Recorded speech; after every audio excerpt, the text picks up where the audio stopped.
So, hello guys, I hope you are doing good. Today is Yoga International Day, तो I thought to speak about it. Yoga के बारे में कुछ बात करते हैं और मेरी जो अंडरस्टैंडिंग अभी तक के लिए जो योगा के लिए डेवलप हुई है, I'll speak on it. I'll try to cover few things which are very practical. मतलब कोई भी अगर योगा की प्रैक्टिस कर रहा है तो उससे ये चीज़ें एक्सपीरियंस होना शुरू होंगी, not only on physical level but also on psychological and mental level. तो I talk about also the physical part, जिसमें आसन्स हैं जो आप regular day to day life में देखते हो. लेकिन और जो इंटरेस्टिंग टॉपिक्स हैं जो मुझे काफ़ी इम्पोर्टेंट लगते हैं योगा के regarding, these are most subtle. और जब कोई योगा की प्रैक्टिस में होता है, you people can correlate with these things. So I start with the first one is sakshi and witnessing. ये जो एक पूरा का पूरा कंसेप्ट है चीज़ों को विटनेस करने का, आप योगा की काफ़ी बुक्स में, इंडियन फ़िलोसफी में इन चीज़ों को देख सकते हो. और ओशो की बुक्स हों या फिर वेस्टर्न वर्ल्ड की जो भी माइंडफुलनेस की बुक्स हैं उसमें आपको ये कंसेप्ट मिलेगा: watchfulness, awareness, be more aware to your thoughts, to your body and to your emotions. और हिंदी में इसे बोला जाता है कि साक्षी भाव से आप हर चीज़ को देख पाओ, समझ पाओ. This is, I believe, is the most important component of yoga. Because अगर आप मेडिटेशन में हैं तब भी आप इसको फील करते हो, और अगर आप फिज़िकल प्रैक्टिस कर रहे हो योगा की, मीन्स आसन, तो उसमें भी आपकी बॉडी किस रेंज तक आपको अलाउ कर रही है, आपको किस मोशन तक जाना है, कितना आपके मसल्स आपको अलाउ कर रहे हैं. So there is connection of witnessing and awareness about your own body. Like your body and even mind is connected, right? आपकी बॉडी मस्कुलिन हो सकती है, but if your mind is relax, your body will be relaxed. And you can be good looking by your physique, but अगर mind में animal है, you are more on your instinct level, then your body would be on instinct level. So yeah, it's very interesting thing to discuss about Sakshi and witnessing. ठीक है, तो जब मैं starting में ये बुक्स वगैरह पढ़ने लगा था तो उस पर इस चीज़ को बहुत ज़ोर दिया गया था कि आप चीज़ों के लिए ज़्यादा अवेयर हो, आप इन चीज़ों को समझो जो भी आप चीज़ कर रहे हो. तो मुझे ये समझ नहीं आता था कि वाई टू विटनेस, और विटनेस को इन्होंने सबसे ऊपर टॉप पे रखा है. ओशो की फ़िलोसफी में तो विटनेस और भी बुक्स हैं, लाइक जैसे ये थिक नाथ हन, द मिरेकल ऑफ माइंडफुलनेस, ये भी पूरा टाइम इसी की बात करेंगे कि you should be aware of everything so that you can get detach of that activity. तो विटनेसिंग एक्टिविटी में आएगा कि आपकी सारी जो मेंटल एक्टिविटी हैं, happiness, sorrow, jealous, lust, anxiousness, fear, depression, किसी भी तरह का जो इमोशन है, even if you are eating, even if you are doing any activity, you are doing cycling, you are walking, you should be aware of that process. Okay. और ठीक है कि क्वेश्चन ये राइज होता है कि अवेयरनेस आ भी गई तो क्या. ठीक है, ये मैं पहले इसी पॉइंट की बात कर रहा हूँ, साक्षी एंड विटनेस की, कि ये चीज़ हमने डेवलप कर भी ली कि ठीक है, मैं काफ़ी चीज़ों के लिए अवेयर हूँ. अब होगा क्या उससे? Let's say you drink every day. Okay, society say it's the best thing to do after work, go out, party and that's the life. तो जब तक हम इसको एंजॉय कर रहे हैं तो अच्छा लग रहा है कि हाँ सही है, यही तो चीज़ करने को है. But by chance you feel bore कि ये चीज़ें आपको और ज़्यादा मज़ा नहीं दे रही हैं, then what you will do. और अगर आप इसको रोकना चाहो तो वो इतना ईजी नहीं है, क्योंकि आप ये तो अवेयरनेस आप में डेवलप हो गई, और that could be because of anything. Like आप कुछ कन्वर्सेशन यूट्यूब पे सुन रहे हैं, किसी को सुन रहे हैं जिससे पता लग रहा है आपको कि रेगुलर जो अल्कोहल है वो मेरी हेल्थ के लिए ठीक नहीं है, या फिर वो पीते पीते ऐसा टाइम आ गया कि आप बिहेव थोड़ा अजीब करने लग पड़े हो पीने के बाद लोगों के साथ. तो एक तरह का अवेयरनेस जो डेवलप होगा वो किसी भी चीज़ से हो सकता है। वो आपको किसी से बात करने से भी हो जाएगा, किसी एक्सपीरियंस से भी हो जाएगा, किसी बुक से भी हो जाएगा। I am just taking example, it's not about alcohol only. ये हैबिचुअल और इंस्टिंक्ट पैटर्न की बात कर रहा हूँ मैं। तो जब तक इंजॉय कर रहे हो तब तक सही है, तब तक तो वो कल्चर है। लेकिन उसके बाद जब आप रोकना चाह रहे हो, then you will see how strong that feeling is.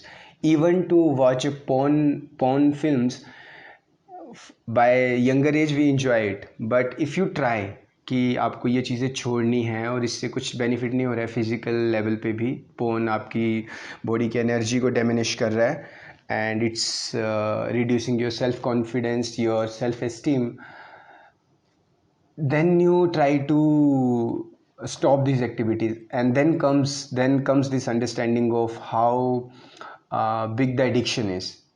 हम इतने सालों से इन चीज़ों में इंडल्ज हैं कि जब उसे रोकना है तो वो काफ़ी टफ हो जाएगा। And I am saying it for any addiction, and that addiction could be for the sweet food, watching porn, and alcoholism, and anger. Yeah, these are very common in our society. अगर उनको आप control करना चाहते हो तो first of all this witnessing and this awareness help you to understand the psychology कि ये कैसे हो रहा है, ये किस तरह का माइंड में मेरे कंपल्सिव बिहेवियर क्रिएट कर रहा है। तो सबसे पहले आप इसको एक्सेप्ट करोगे कि हाँ ये चीज़ें हैं, उसको उसी तरह से देखोगे जैसे ये हैं। फिर ये आपके लिए एक तरह का वो ट्रेंड नहीं रहेगा कि यार पार्टी ही तो सब चीज़ है, या फिर ये चीज़ करना काफ़ी नॉर्मल है, because it could be a trend of society.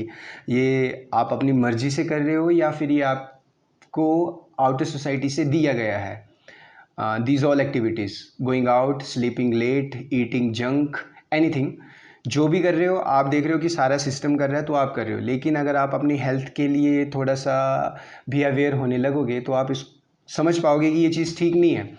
और उसको रोकने के लिए, not pushing it, suppressing it, but उसको रोकने के लिए जो ये विटनेसिंग हेल्प करेगा वो सबसे ज़्यादा इफ़ेक्टिव है, सबसे ज़्यादा। Because witnessing and getting aware, इस प्रोसेस में आपको पुश नहीं करना पड़ेगा अपने एक्सपीरियंस को कि नहीं ये चीज़ बहुत गलत है और सप्रेस कर रहे हो, और उसके साथ जूझते हुए भी आप उसे छोड़ नहीं सकते हो क्योंकि उसके बारे में, उसको ना करने के लिए भी आप उसके बारे में ही सोच रहे हो। तो it's very tough to discipline yourself. और वहीं पे जहाँ ये विटनेसिंग और अवेयरनेस का प्रोसेस आता है, you get more and more काम विद योर एक्सेप्टेंस कि ये चीज़ें हैं और इनको ना करने के लिए आपको क्या चीज़ें करनी हो। जैसे let's say if someone is addicted to porn, और कुछ क्रिएटिव काम में अपनी एनर्जी को लगाए जिसमें वो इंडल्ज हो, उसे हैप्पीनेस भी वहाँ से मिले, और उसको करते हुए उसे अपनी एनर्जी जो है वहाँ लगाने का सोचना तक भी ना पड़े, उसे रोकने तक का भी सोचना ना पड़े। You don't need to count the days, okay these much days, no fap, no concept of it. तो ये ध्यान है, ध्यान। और ध्यान ऐसी चीज़ है कि वो धीरे धीरे धीरे आपको समझ डेवलप करता जाएगा कि ये चीज़ गलत है, इसकी आदत आपको इतनी डीपली है और इतने टाइम से है। ये धीरे धीरे धीरे धीरे आप छोड़ोगे, ज़ोर से कोई चीज़ नहीं छोड़नी है। जैसे किसी डाइटिंग पे आगे वेट लूज़ करने के लिए, लेकिन जब आप उस डाइटिंग को कंप्लीट कर बैठते हो, बॉडी की जो मेंटल पैटर्न्स हैं, जो हैबिट्स हैं, वो तो चेंज नहीं हुए, वो तो वैसे ही रहेंगे। And then it comes again and again. तो मैंने काफ़ी लोगों को देखा ये चीज़ करते हुए कि जैसे कुछ दिन के लिए, 7 दिन के लिए जी डाइट, समथिंग डाइट वो करते हैं, और उसके बाद वापस महीने के बाद वहीं उसी रूटीन पे आ जा रहे हैं। Because there is no acceptance, first of all there is no awareness of how things are going on.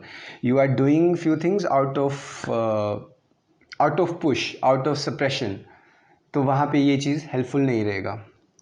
दूसरा चीज़ जो है अवेयरनेस का, that is beneficial in other ways, like when you talk to someone is sitting in front of you or you are in a relationship, तो आप किस तरह से किन चीज़ों पे गुस्सा हो रहे हो, उस चीज़ में अवेयरनेस आ रही है। आप अच्छे से टाइम देने के लिए जो आपका इंटरेक्शन होगा वो भी 100% होगा, आप प्रेजेंट होगे उस चीज़ में। तो जो आपका बी हियर नाउ, ये जो कंसेप्ट है, आप वहाँ पे प्रेजेंट होगे चीज़ों को लेके, वो प्रोफाउंड होगा। लोग आपके साथ बैठना पसंद करेंगे, आपके साथ टाइम बिताना पसंद करेंगे, because you are more over present. ऐसा नहीं है कि आप बैठे तो अपने ही ऑफिस का रोना रो रहे हो, अपने ही दुखों का बोले जा रहे हो। नहीं, आप दूसरे आदमी को सुनने में भी इंटरेस्टेड हो, वो कैसा फील करे आप कनेक्ट कर पाते हो, आपको उसके इमोशंस की भी अवेयरनेस है। सो अवेयरनेस एक वो कंसेप्ट है कि आप हर एंगल में अवेयर होने लगोगे, इमोशन लेवल पे, खुद के लिए भी, दूसरों के लिए भी। तो सी, it's beneficial for your habits, it's beneficial for your relationships, it's beneficial in a way like people want to spend time with you because you are more over present in be here now concept, you are more over there। और इसी का वो जो एक example कि हम मानो mountains पे गए हैं, लेकिन वहाँ का अनुभव लेने के लिए हमें वहाँ होना ज़रूरी है। और जो आप ब्रीदिंग की प्रैक्टिस करते हो, प्राणायाम की या मेडिटेशन की, उसमें भी क्या कर रहे हो आप कि आप अपने ध्यान को सांसों पे लेके आ रहे हो। तो जब आप ध्यान को सांसों पे लेके आ रहे हो, आप एक प्रेजेंट की चीज़ को पकड़ रहे हो to stop your mind with all that activities of future. तो फ्यूचर में उस तरह की जो भी एक्टिविटी के लिए हर टाइम माइंड चलता है, जब आप सोते हो तब भी माइंड चलता है, माइंड कभी नहीं रुकता। तो उसकी एक्टिविटी को कम से कम किया जाए। उसकी एक्टिविटी जब कम होगी, यू विल फील मोर काम, मोर रिलैक्स्ड एंड मोर यूफोरिया। तो माइंड के कुछ ऐसे सेक्शन जो रिलैक्स होते हैं, तो उसमें जो केमिकल चेंजेस हैं वो भी उसी तरह के हैं, which you feel on in happy mood. तो इससे क्या रहेगा कि आप मोस्ट ऑफ द टाइम ये जो वरी करने का और एंग्शियस मूड रहना, फ्यूचर के बारे में चिंता चली हुई है हर चीज़ की, उसको रोक के वो प्रेजेंट में लेके आएगा। तो आप नदी भी देख रहे हो तो उसमें भी मज़ा आ रहा है। मेडिटेशन भी उस तरह के डोपामिन रिसेप्टर को ट्रिगर करता है कि आप आनंद की स्थिति में रहते हो, जो कि आपको else what you do, otherwise what you do when you feel stressed. Office का बहुत घंटों का काम है, किसी चीज़ की फ्रस्ट्रेशन है, तो by evening you get some drink and you get high on weed, and that way you relax your body and mind. This is the concept. तो ये जो एक्टिविटी है अवेयरनेस की और माइंडफुलनेस और मेडिटेशन की, ये भी वही एक्टिविटी कर रहा है, ये भी रिलैक्स कर रहा है, पर इसका जो प्रोसेस है वो पहले तो शुरू करने के लिए टाइम ज़्यादा लेगा। लाइक 2 महीने में वो ट्रिगर हो सकता है कि आप काफ़ी रिलैक्स्ड हो, मेंटली भी आप धीरे धीरे चीज़ें सीख रहे हो, और वो लंबे समय तक जाएगा। राइट, वो लंबे समय तक आपको उसी मेंटल स्टेट में रखेगा। तो इसका वो पॉइंट तो नहीं है कि अगर आप एवरी डे यू ड्रिंक तो you can stop it immediately. No, it will happen gradually. जैसे वो एक कबीर का दोहा है, मैंने सुबह ही पढ़ा था, धीरे धीरे रे मना धीरे धीरे सब होए, कुछ ऐसा सा था। So it's a process of happening things, transformation, and how things change on your mental patterns, right. तो ये जो अवेयरनेस है, इसको डेवलप करने के जो टेक्निक्स हैं वो आपको काफ़ी चीज़ों में मिलेंगी। लाइक आप ओशो की फ़िलोसफी को सुन सकते हैं, तो आपको काफ़ी ये जो साक्षी भाव में कैसे आना है उसकी टेक्निक्स मिलेंगी, उनकी जो मेडिटेशन की टेक्निक्स हैं। दूसरा कि जैसे आप ब्रीदिंग मेडिटेशन भी शुरू करते हो और ये धीरे धीरे जब होने लगता है कि आप you get more aware about your surrounding, तो आप चाहे नदी के पास बैठ के नदी का फ्लो ही देख रहे हो शांति से, even then you will get more aware about the present. क्योंकि मैंने ये ऋषिकेश में देखा था कि काफ़ी फॉरेनर्स जो थे वो अक्टूबर नवंबर मंथ था, तो 2 बजे से लेके दोपहर के 11-12 बजे से लेके शाम को 7 बजे तक वो एक ही जगह पे बैठे रहते थे। Even if you open your eyes and you are aware about the surrounding, you are paying attention to the things in your surrounding, you are getting more aware, and this is meditation, and this is a form of mindfulness. तो या तो इस तरह का जो ओशो की techniques हैं, आप उनको सुनोगे तब भी आपको चीज़ें समझ आने लग जाएंगी, या फिर ये जो तिक नाथ हन, इनकी जो द मिरेकल ऑफ माइंडफुलनेस, काफ़ी बुक्स हैं जो मेडिटेशन पे आपको मिलेंगी। तो आप धीरे धीरे यहाँ से थोड़ा इन्फॉर्मेशन लेके शुरू कर ही दोगे, आपको चीज़ें समझ आने लग जाएंगी, what is mindfulness and what is about getting more aware. या फिर जो ट्रेडिशनल मेडिटेशन है जिसमें आप ब्रीदिंग, अपने चक्रास और एनर्जी चैनल्स पे ध्यान लेके आते हो, ट्रेडिशनल जो इंडियन मेडिटेशन टेक्निक्स हैं, which is the most effective I would say. और इसमें बैठना स्टार्टिंग में थोड़ा टफ होगा, लेकिन इट्स वंडरफुल और and it's effective more over. तो आप माइंडफुलनेस और जो ट्रेडिशनल इंडियन फिलोसफी है उसकी जो मेडिटेशन टेक्निक्स हैं दोनों को कर सकते हो।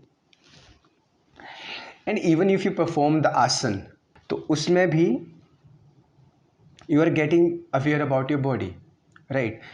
आधा घंटा 1 घंटा तो आप प्रैक्टिस कर रहे होगे, तो 1 घंटे के लिए आपका माइंड तो पहले वहीं होगा। थॉट भी आएंगे तो आपको ध्यान होगा कि मुझे इस तरह से पाँव रखना है, ये फाइनल पोजीशन है। And there is difference between doing regular gym workout and including yoga in it. Yoga आप वीक में 1-2 दिन भी अगर इंक्लूड कर पा रहे हो, that's good, because it work on your mind as well. ये माइंड पे भी आपके काम करेगा ही करेगा। सी कैसा कि एक बार मैं जिम में था मुंबई। आई रिमेंबर एक बंदा दीवार पे पंच करने लग जाता था। ठीक है, मैं उस टाइम पे मेडिटेशन नहीं करता था वैसे तो, बट मैं इस तरह की फ़िलोसफी तो पढ़ता ही था। तो अगर if he is masculine and he need to punch on the wall, he is so aggressive, what's the use. मतलब वो तो ब्लिसफुलनेस, आनंद, खुशी, ये तो महसूस ही नहीं कर रहे उस टाइम पे। तो it would be just on physical level, right. दिमाग और बॉडी कनेक्टेड है। योगा इंक्लूड करोगे तो माइंड रिलैक्स होगा, माइंड रिलैक्स होगा, बॉडी रिलैक्स होगी। दिमाग खुश है तो शरीर भी खुश है। लेकिन अगर दिमागी रूप पे एनिमल हो तो शरीर के मसल भी एनिमल के मसल ही होंगे। तो योगा करना ज़्यादा बेनिफिशियल है। Include it with your gym, but या it's very beneficial to perform asanas as well. Now one more point, ये जो बी हियर नाउ और माइंडफुलनेस का जो फिलोसफी है, उसमें मैं एक और चीज़ के बारे में बात करना चाहता हूँ। Like in this last pandemic period, मैंने काफ़ी लोगों से बात की, कई लोगों के फ़ोन भी आए, विच I would say they were anxious and in stress. और इसमें होता क्या है कि जब हम इस स्थिति में होते हैं ना, तो हमें एक्चुअली खुद को नहीं पता होता है कि हम ज़्यादा बात कर रहे हैं, कि हम डरे हुए हैं, हम एंशियस हैं। Depression would be a big term to talk about, लेकिन वो एक प्रोसेस है। आदमी इसी स्थिति में बार बार उलझा रहेगा, तो वो एक टाइम पे आएगा कि वो अपने माइंड को कंट्रोल ही नहीं कर पा रहा है। और जब मैं भी जॉब कर रहा था तो ऐसा ही था कि जब मैं फ्रस्ट्रेट हो रहा हूँ तो मैं इतना बोल रहा हूँ, मुझे फ़र्क ही नहीं पड़ रहा आगे वाला आदमी सुन भी रहा है कि नहीं सुन रहा है। And this is a form of anxiousness, this is stress, है ना, ये सामने दिखता है। तो यहाँ पे भी माइंडफुलनेस और meditation would be amazing practice for you, because you get more in the present same. और आप अपने बिहेवियर को देख रहे होते हो कि आपको समझ आ रहा होता है कि यार आज का दिन जो है वो काफ़ी लाइट था, कल का दिन भी लाइट था, और 2 दिन पहले या आज जो स्थिति है वो ठीक नहीं है। मैं कैसा चिंता में हूँ, या सर मेरा पकड़ा हुआ है, my food is not digested well, I am not feeling good, खाना खाने का अच्छे से मन नहीं है। तो ये सारी चीज़ों को आप फील कर पाते हो। एंड ये होता है नहीं कि जब हम परेशान होते हैं तो बोलते हैं किसी ना किसी से बात करो, बात करो।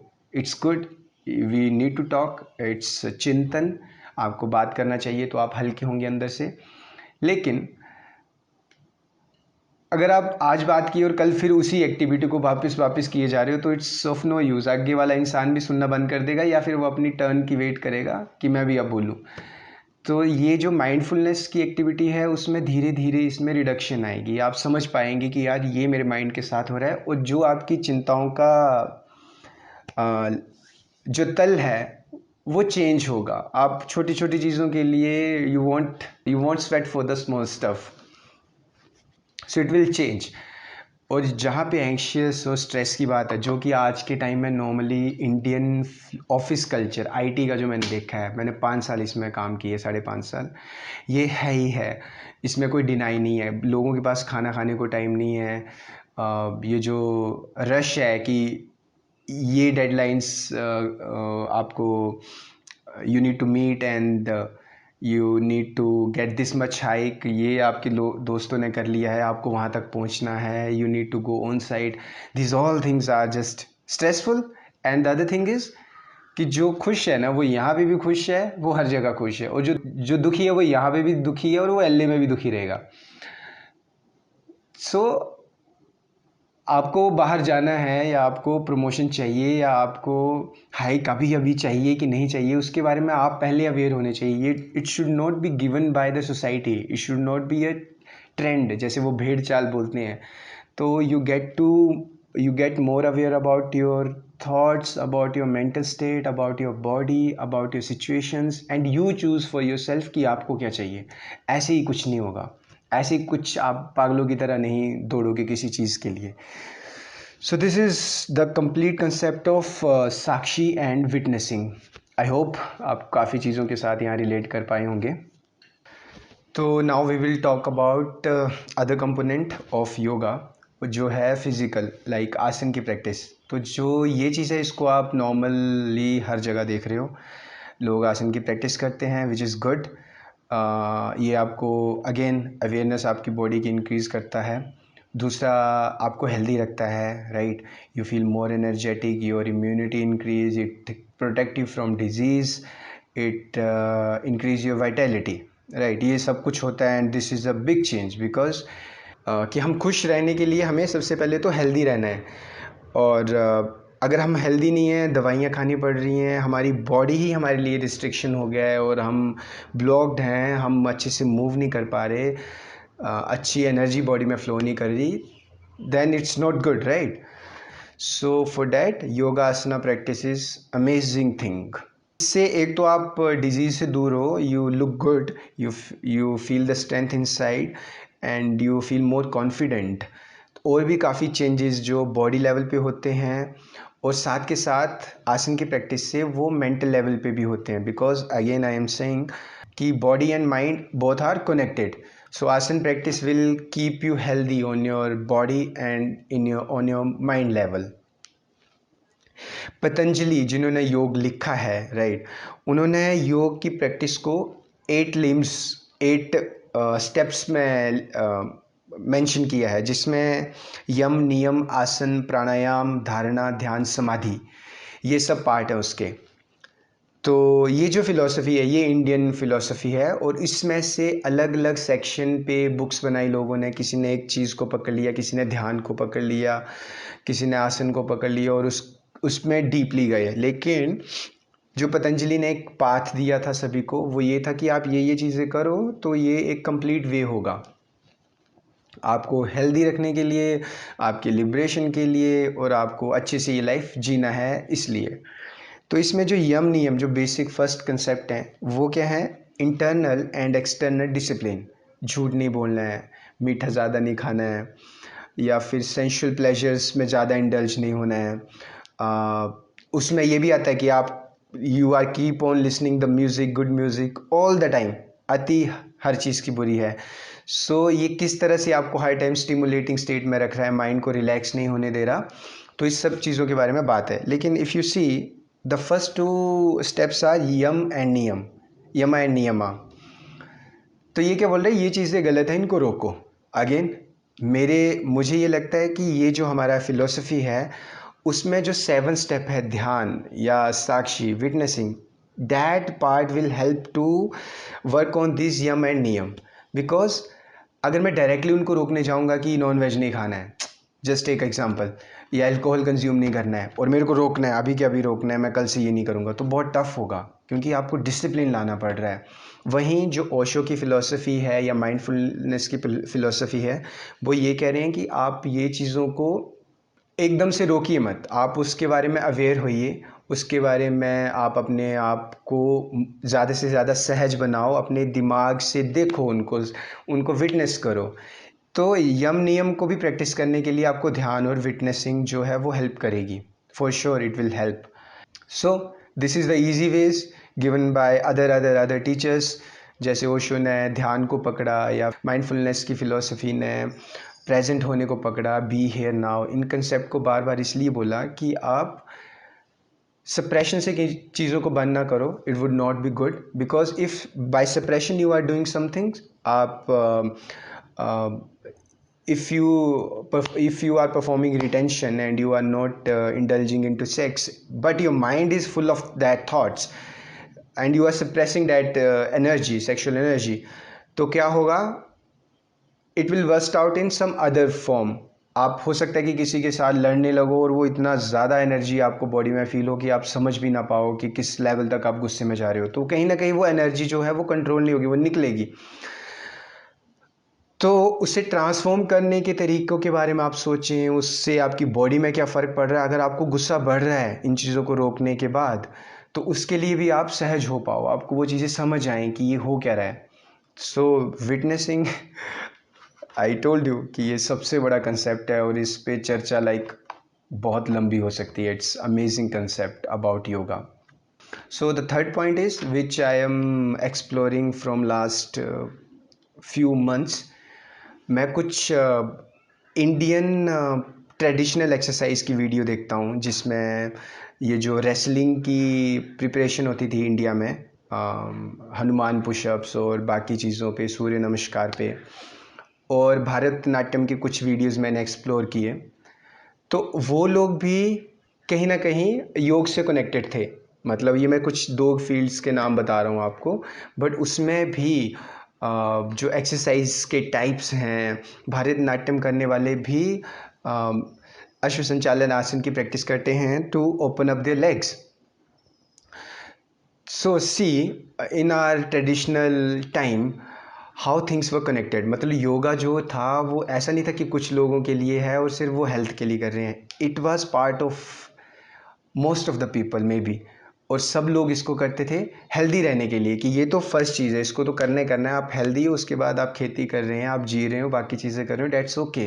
बट अगर आप कुछ प्रैक्टिस भी कर रहे हो, आप रेसलिंग की प्रैक्टिस कर रहे हो, जैसे जिसे कुश्ती बोलते हैं, तो उसमें भी योगा के आसन्स हैं जो आपको फ्लेक्सिबल बनाएंगे, आपकी स्ट्रेंथ इंक्रीज़ करेंगे. आपके भारतनाट्यम में, और आई डोंट नो, कुछ और भी फील्ड होंगी जिनके बारे में मैं जानता नहीं हूँ, but yoga was the integral part of everything, every day to day life. तो योग बहुत ज़रूरी था.